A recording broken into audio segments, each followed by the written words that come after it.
많은 사람들은 새로운 세상이 열려지길 원하고 있습니다. 지금보다 더 나은 세상이 열리길 기대하고 있습니다. 그러나 그 기대는 또 다른 기대를 낳습니다. 더 나은 세상이 열려졌지만 그것은 잠시뿐 다시 새롭고 향상된 것을 기대합니다. 그 결과 우리가 가진 것들이 너무나도 귀하지만 더 빨리 진부해지고 그 가치는 불가치한 것으로 변하게 됩니다. 그러나 성경의 약속을 생각해 볼 때 세상과는 전혀 다른 양상입니다. 성경은 한결같이 하나님의 은혜를 이야기하며 새 언약을 약속하십니다. 곧 새 언약을 통하여서 하나님의 백성들이 하나님께로 나아갈 수 있도록 죽음에서 생명으로 옮겨주심을 약속하십니다. 컴컴한 흑암과 절망에서 빛으로 인도하심을 약속하여 주십니다. 그런데 이 모든 것들을 우리가 믿고 있는 부활에 배제한다고 생각한다면 전혀 불가능한 일입니다. 우리가 누리게 될 새 창조의 역사를 보증하는 것이 바로 잠자는 자들의 첫 열매인 예수 그리스도의 부활이기 때문입니다. 그런데 우리가 여기에서 한 가지 궁금한 것이 있습니다. 부활은 사실 예수님만 하신 것이 아닙니다. 하나님께서는 나사로도 살리셨고 야이로의 딸도 살리셨습니다. 예수 그리스도를 통해서 살리셨습니다. 그래서 예수님께서 이 부활의 첫 열매라고 할 때 첫 열매라고 할 수 있을까 하는 의문도 우리가 들게 됩니다. 그러나 우리가 잘 알고 있듯이 예수님의 부활은 이 다른 사람들의 부활과 전혀 다릅니다. 즉 소생과 부활은 다릅니다.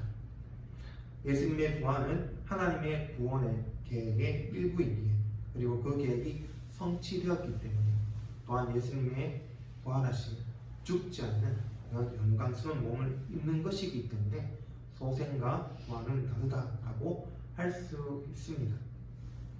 그러므로 부활은 우리의 삶에서 현실이 되었습니다. 현재 우리가 중생이라고 영적 부활을 통하여서 누리고 있으며 그것이 곧 우리가 예수님과 같이 육체적으로 영광스러운 몸을 입는다는 보증이 됩니다. 곧 미래의 일들이 우리 현재 우리에게 나타나게 되었으며 이것이 곧 구원의 삶이다 라고 할 수 있습니다. 그런데 고린도 교회는 이 부활을 지금 부정하고 있습니다.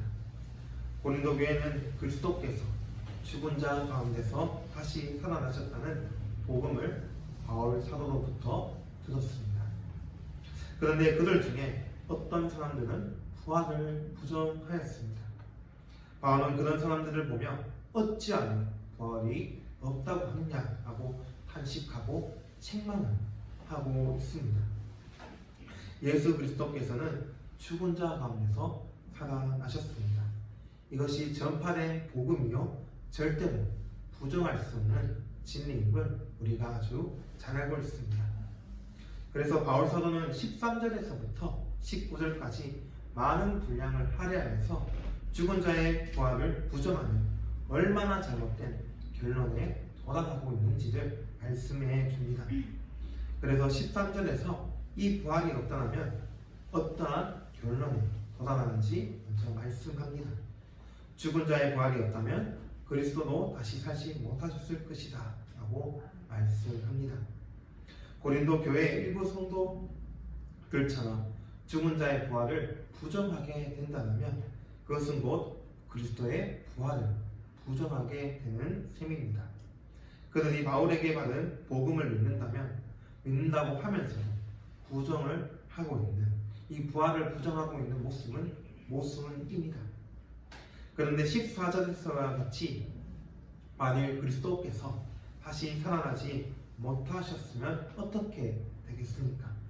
바울 사도들이 전파하는 것이나 그것을 받은 고린도 교인들의 믿음이 다 헛것이 됩니다.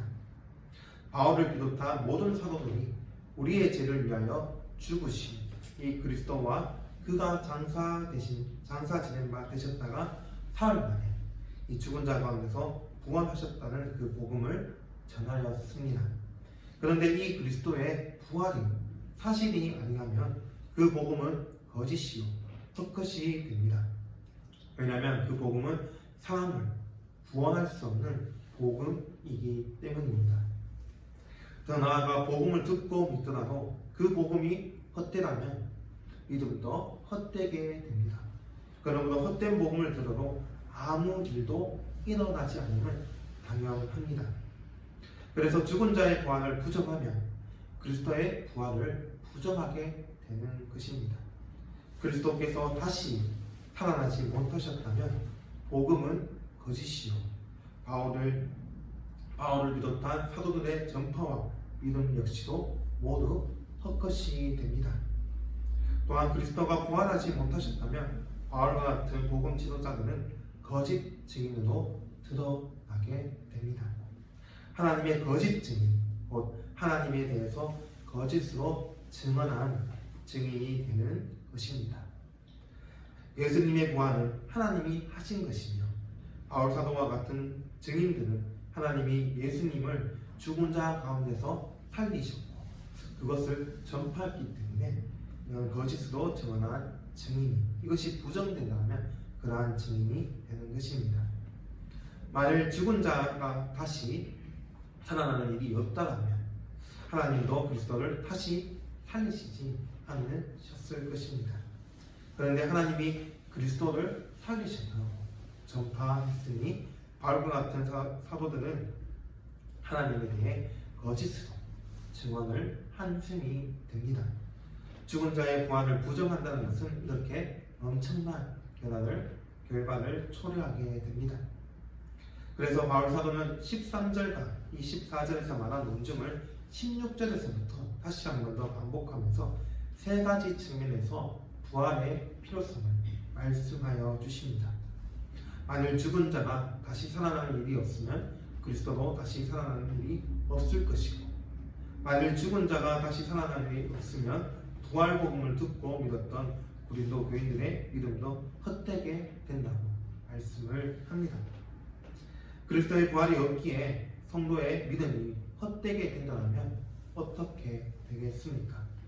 첫째로 17절에서와 같이 제 문제가 해결되지 않을 것이고, 둘째로 그리스도 안에서 잠자는 자, 즉 죽은 자로 망했을 것이며, 셋째로 성도의 소망이 이 세상의 삶에만 있기에 더욱 불쌍한 자가 될 것입니다.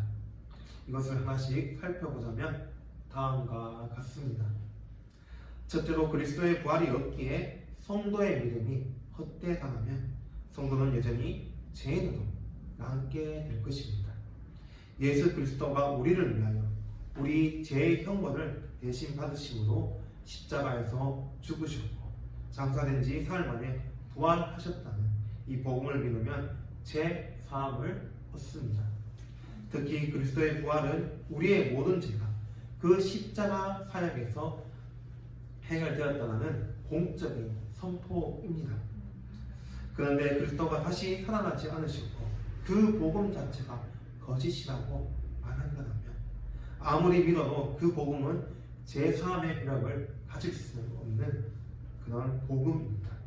그러므로 부활이 없다면 제3도 없다라고 말할 수 있습니다.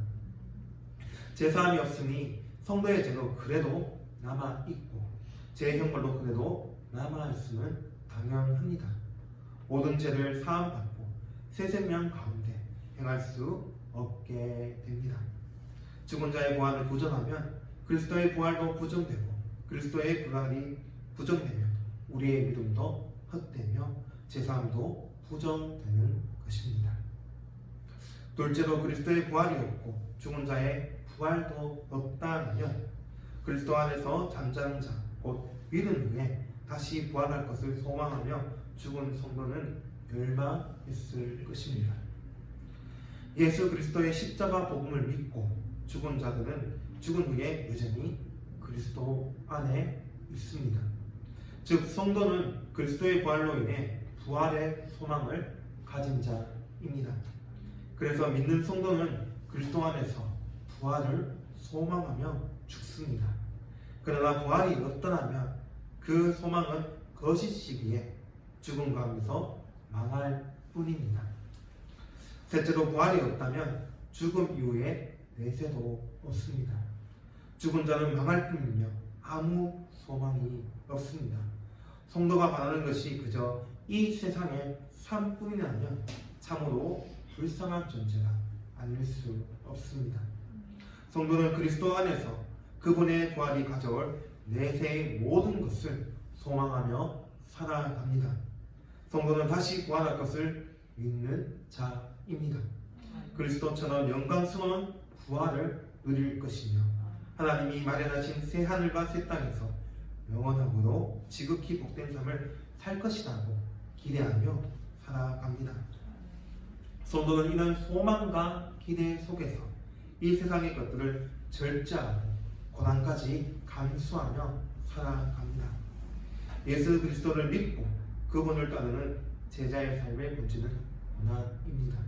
성도는 고난까지 감수하며 내세에 대한 소망으로 살아갑니다.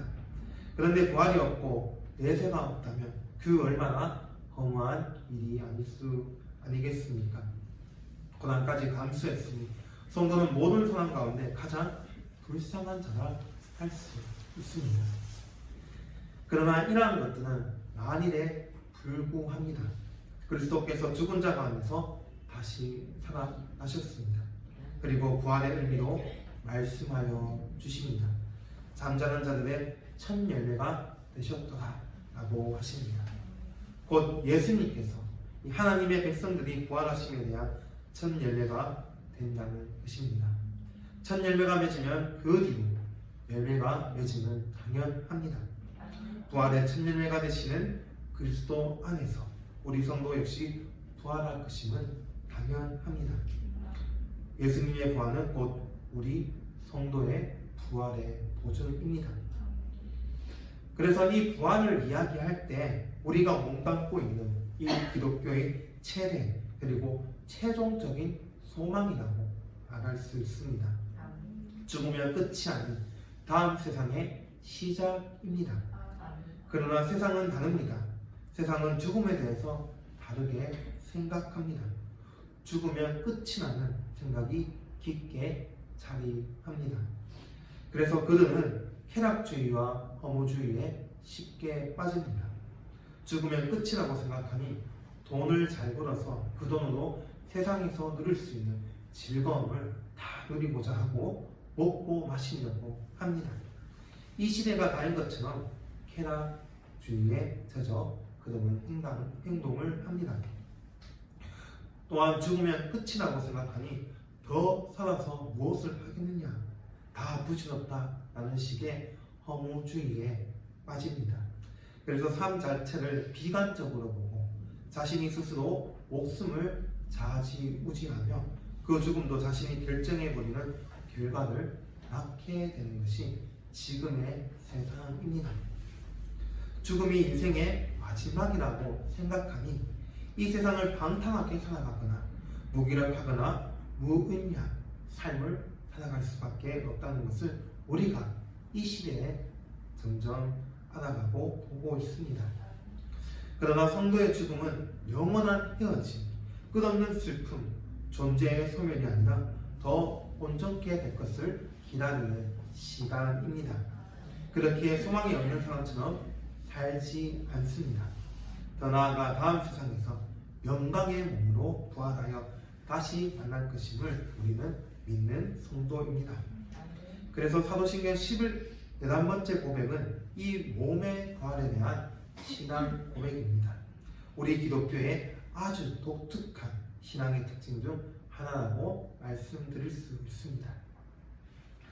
그런데 우리는 옛날부터 이 철학 등에 의해서 형성된 이원론적인 사고를 가지고 있습니다. 그 중에서 대표적인 것이 바로 육은 악하고 영은 선하다라는 영육 이원론에 대한 영향을 많이 받았습니다. 그래서 우리가 신앙생활을 할 때 대표적으로 이것에 대해서 좀 말씀드릴 수 있는 것은 거룩함에 대해서 이 육신적인 금욕을 한다고 해서 더 거룩한 것으로 여기고 하나님께 나아가는 것이라고 여기는 그런 신앙 형태, 신앙생활의 형태를 이 것과 연결해서 좀 말씀을 드릴 수 있습니다. 그러나 그것은 맞지 않는 것입니다. 하나님께서는 육과 영으로 이루어진 온전한 사람을 창조하셨습니다. 이 영육으로 이루어진 사람을 보시기에 시인이 좋았더라라고 말씀을 하셨습니다.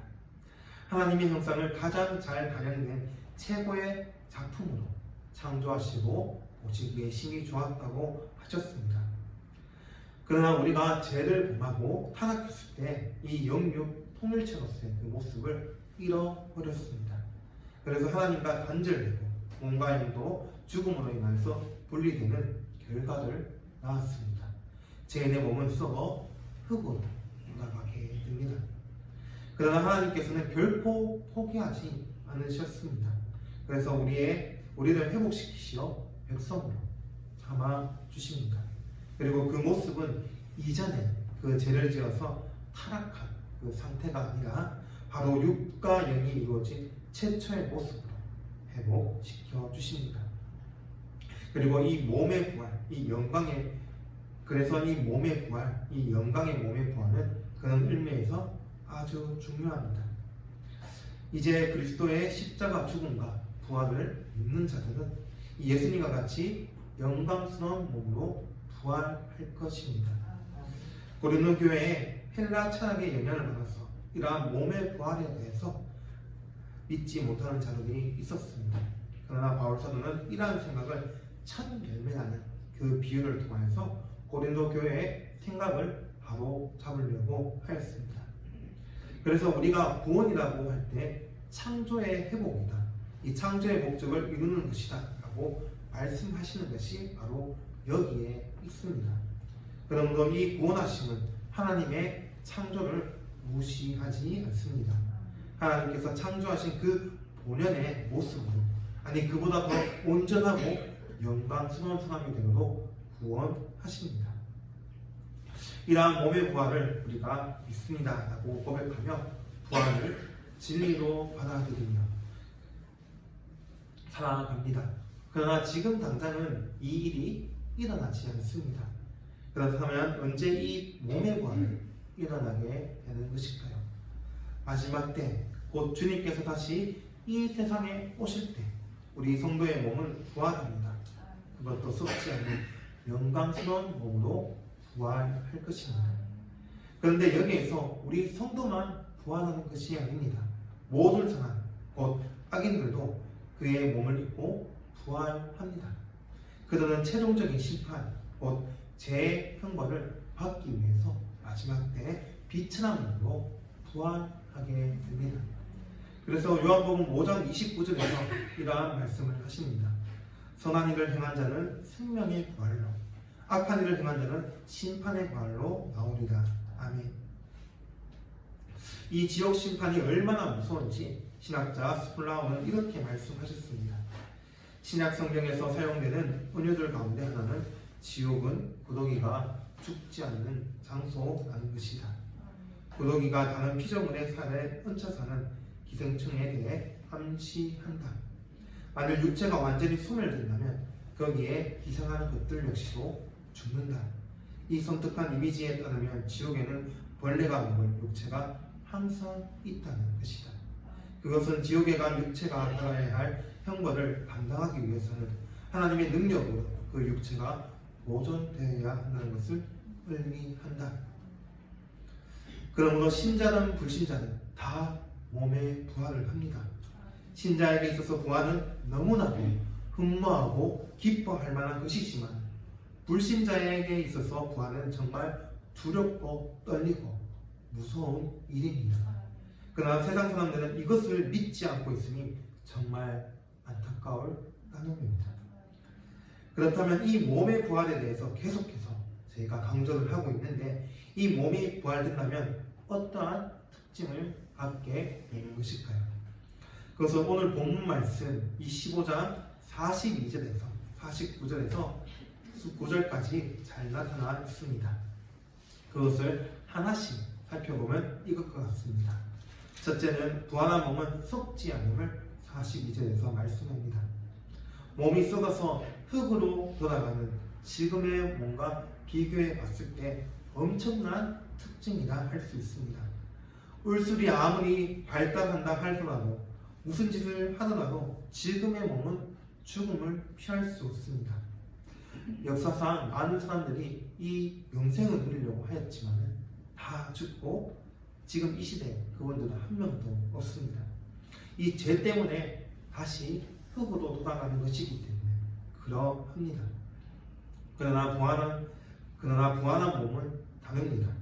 썩지 않다는 것은 곧 타락이나 이 죽을 가능성이 없는 몸이라는 것입니다.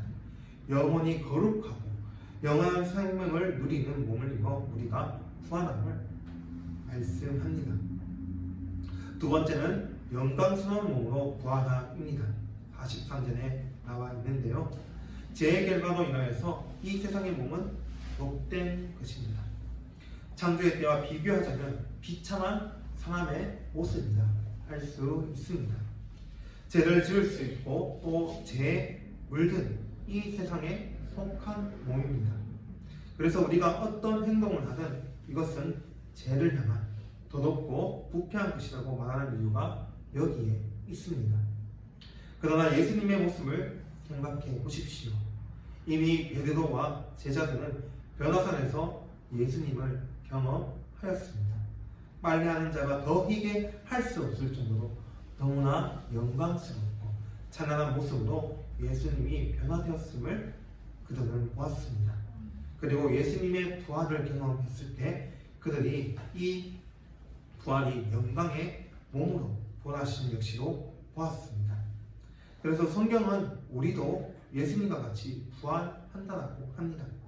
곧 빌립보서 3장 21절에 말씀하신 바와 같이 우리의 낮은 몸을 예수님의 영광의 몸의 형체와 같이 변하게 하십니다. 셋째로 부활한 몸은 강한 몸입니다. 아시다시피 우리의 몸은 약합니다. 약하여서 손상되기 쉽고 종종 병에 걸려서 고통을 받으며 결국 점차 늙고 노쇠하여 죽음에 가까이 가는 몸이 이 세상의 몸입니다. 먹지 못하거나 마시지 못해서 힘들어하며 자지 못해서도 힘들어하는 몸이 바로 이 세상의 몸입니다. 심한 추위나 더위도 견디지 못하는 그 약한 몸이 이 세상의 몸입니다. 또한 작은 위험이나 유혹이 와도 쉽게 넘어지기 쉬운 몸이 이 세상의 몸입니다. 그러나 부활한 몸은 다릅니다. 강한 몸으로 부활합니다. 이 몸 자체는 약해지지 않으면 외부의 어떤 것으로도 인해 약해지지 않는 강한 몸으로 우리가 부활할 것임을 우리가 누릴 것임을 말씀합니다. 그래서 지치지도 않을 것이며 피곤하여 힘들어하지도 않을 것이고 병들지 않을 몸을 우리가 누립니다. 그리고 가장 중요한 것은 더 이상 제 유혹에 빠지지 않는 그러한 몸이 되는 넘어지지 않는 강한 몸을 우리가 누린다고 말씀합니다. 넷째로 부활한 몸은 신령한 몸입니다. 44절의 그 말씀인데요. 이 세상의 몸은 육의 몸입니다. 여기에서 오해하지 말아야 될 것은 여기에서 이 육이라는 것은 죄성에 물들어 불의의 도구로 사용될 가능성이 높은 몸이라는 점입니다. 그러나 부활한 몸은 삼위 하나님의 거룩하신 뜻이나 인도하심과 완전히 일치하며 함께 살아가는 신령한 몸으로 부활될 것임을 성경은 말씀합니다. 그래서 마음대로 행하더라도 더 이상 죄가 아닙니다. 하나님의 거룩한 뜻에 일치하기 때문입니다. 그러한 거룩한 삶을 살아갈 수 있는 그러한 신령한 몸으로 우리가 부활하게 될 것입니다. 그래서 부활한 몸은 다음 세상을 살아가는 데 있어서 이 천국을 살아가는 데 있어서 가장 적합한 몸이라고 할 수 있습니다. 이 세상과 다음 세상은 분명 연결성이 있지만 완전히 질적으로 다른 세상입니다. 그렇기에 그 세상을 살아가기에 맞는 그런 몸으로 부활하심을 말씀해 주십니다. 영원한 천국, 이 새 하늘과 새 땅에 살아가기에 적합한 몸, 곧 썩지 않고 영광스러운 몸이며 강하고 주님의 뜻대로 살아갈 수 있는 신령한 몸, 이것이 바로 우리 성도의 부활한 그 몸의 부활입니다. 그리고 이 몸은 현재의 몸과 영속성을 가집니다. 왜냐하면 예수님께서 부활하신 후의 그 모습을 떠오르면 이것을 쉽게 알게 됩니다. 제자들이 이 부활하신 예수님을 보고 똑같은 예수님으로 인식을 하셨습니다. 그러므로 부활한 우리의 몸 역시도 부활하기 이전에 우리 자신의 정체성을 유지하게 될 것임을 알게 됩니다. 또한 삼위 하나님과 더불어 영원한 이 교제와 영생을 누리며 살아가는 데 적합한 그런 부활의 몸으로 살아갈 것임을 우리는 알 수 있습니다. 그러므로 이 부활이야말로 구원의 완성이다 라고 합니다. 우리의 몸이 이 영광의 몸으로 변화될 그날을 간절히 기다리는 성도가 되길 주님의 이름으로 소망합니다. 말씀을 맺겠습니다. 우리는 오늘 몸의 부활에 대해서 함께 알아보았습니다. 몸의 부활을 알고 믿게 된다면 성도는 소망을 품고 살아갈 수밖에 없습니다. 이 부활을 기대하며 살아갈 수밖에 없습니다. 그래서 성도는 먼저 창조주 하나님께서 창조의 때와 같이 마지막 때에 우리를 더 영광스러운 영육 통일체로 부활시킬 것임을 믿으며 소망합니다. 그 재림의 날을 기다리며 기쁨과 기대를 가지고 소망하며 살아갑니다. 그러므로 마라나타, 아멘, 주 예수여 어서 오시옵소서 라고 고백함을 마땅합니다. 또한 두 번째는 그 다음 세상인 새 하늘과 새 땅, 곧 천국을 소망하며 기대합니다. 그 세상은 우리가 영광스럽게 부활한 몸으로 살게 될 가장 복되고 충만한 세상입니다. 그 나라에 들어가서 삼위 하나님의 뜻대로 살아가며 영원토록 교제하며 살아가는 세상입니다. 그 세상을 더욱더 소망하며 기대하는 우리가 되었으면 좋겠습니다. 그렇다면 부활을 믿으며 오늘을 살아가는 우리의 모습은 어때야 할까요? 이미 우리의 부활이 시작되었다는 것을 우리가 너무나도 잘 알고 앞서 이야기를 드렸습니다. 바로 중생, 영적인 부활이 시작되었습니다. 성령님께서 우리의 영을 다시 살리셨고 계속해서 거룩으로 이끌어 가고 계십니다. 그러므로 세상과 구별된 자로 하나님의 뜻을 따라 살아가기 원합니다. 부활에 합당한 이 하나님의 백성으로서의 거룩한 삶을 살아가기 원합니다. 부활의 삶이 이 땅 가운데 시작이 되었기 때문에 그러합니다. 갈라디아서 2장 20절에서 내가 그리스도와 함께 죽고 그분과 함께 살아나타나고 바울 사도는 말씀합니다. 곧 우리의 옛모습, 그 영적으로 육적으로 죽었던 그 옛모습은 다 십자가에 박히게 되었고 지금 살아나 이 우리가 부활했다는 것을 바울 사도는 말씀하고 있습니다. 너희가 바로 죽었다 살아난 자들이다 라고 갈라디아 교회에게 말씀을 합니다. 그러면 이미 부활을 겪은 자로서 그 부활의 삶을 살아나가야 되는 것은 당연합니다. 참으로 이러한 것들을 봤을 때 우리의 생활이 얼마나 귀중하고 얼마나 소중한지 알게 됩니다. 이 영생을 바라보며 중생의 삶을 살아갈 수 있는 자로 변화되었으니 말입니다. 그러나 여전히 우리 가운데서는 많은 유혹과 많은 또한 이 내적인 그런 갈등들이 너무나도 많습니다. 자신을 나타내 보이고자 다른 사람들을 짓밟고 올라가는 그런 모습도 우리가 있습니다. 저 역시도 마찬가지입니다.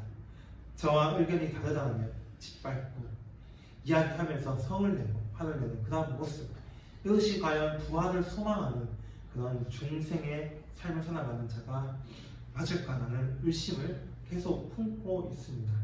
얼마 전에도 이러한 일이 있었기 때문에 많이 고민이 되고 많이 회개를 하였습니다.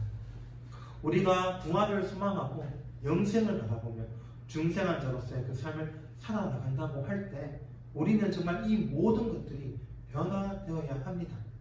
성령을 의지하며 이 영생을 바라보면서 우리가 성화의 삶을 살아나가야 됩니다.